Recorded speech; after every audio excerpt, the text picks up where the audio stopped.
Hello and welcome there. My name is Makanga, a teacher of English and literature, and my show is Makanga and Literature Stories to be Read. But in today's show, we are not going to read any stories, but we are going to analyze the recent published anthology of poems on politics and governance in Africa, written by over 50 poets from Africa. Very interesting, and you'll be curious to actually know why 50 poets and why the book Tumetanga.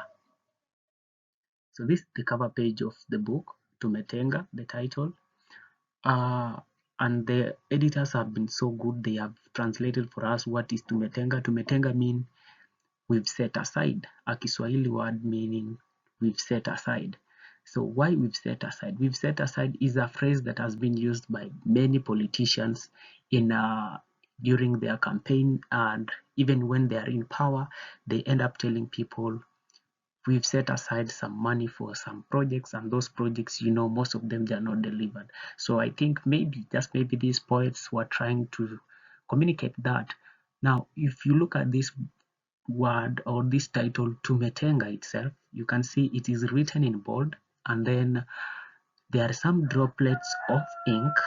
You can see critically we can say that Tumetenga has been written in red means danger, and then this droplet symbolizes things like blood. So just maybe this book talks about bloodshed that is happening in Africa, and you can see there's black color on this book, black color here, black color over there. Then this means that these books talk about Africa, the black people. And then we can see the policemen and the protesters walking in peace in the streets. This is totally sarcastic or irony in Africa, because most of the African continent, African countries, when we have protests, the police try to use a lot of harm, a lot of force to the people. But in this book, it's the police and the people marching in the streets slowly, and you can see they are smiling. So maybe just these poets want to achieve the Africa whereby the policemen and the people will one day walk in the streets peacefully, not against the protesters, but by protecting the protesters when they are carrying out peaceful demonstration. You can just see the flags. People are walking with the flags. Some are having posters written on justice for all.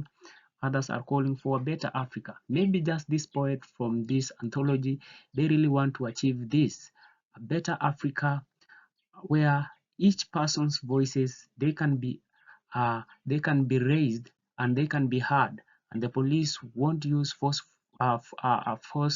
to execute protesters who are carrying out peaceful demonstrations.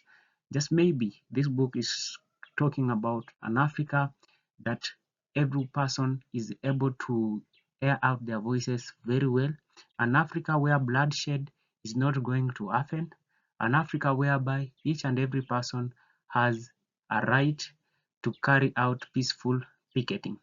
Thank you. So catch me in the next chapter where we shall be analyzing what Professor P.L.O. Lumumba has to say in the forward, what the editors like Boniface Otieno Kinyi has to say, what Professor Kivuda Kibwana has to say, what Wangari Maathai has to say, and what Ruth Koech has to say. This is an interesting book, and if you haven't bought it, please find it in your nearest bookshop and get it at a very affordable price. Thank you as we move ahead to start fondling the chapters of this book.